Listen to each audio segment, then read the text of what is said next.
Occasionally, you might find that your rain head isn't performing as effectively as you'd like.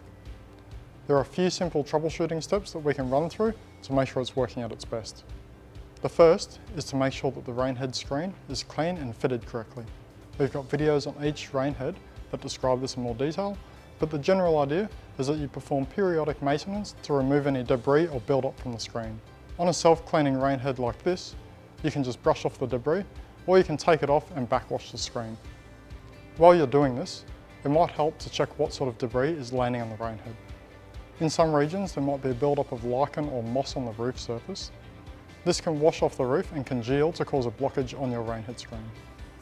If this is the case, it could be dealt with by cleaning the roof or by installing Blue Mountain Co gutter mesh. The next step is to make sure that the inlet pipe is positioned for the best performance. On most of our leaf shedding rain heads, the inlet pipe should be cut to the same angle as the screen and offset around 30 to 50 millimeters or 1 to 2 inches above the screen. This will give the incoming water the best chance to pass through the screen while still allowing enough space for the debris to escape. If yours is cut differently to this, what you can do is just replace it with a smaller section of pipe which is cut to the right angle and then connect it with a slip coupling. Next, we're going to check the position of the rain head and make sure that it's positioned high enough from the tank inlet to push the water through the system.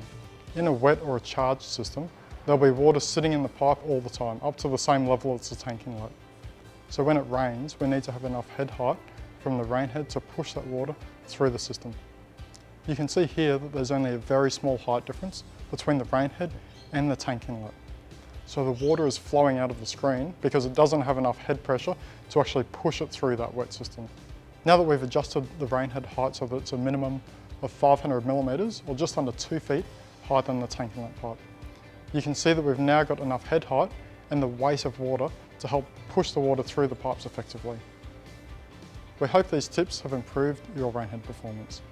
If you'd like to know more about our range of rain heads, just jump to the website.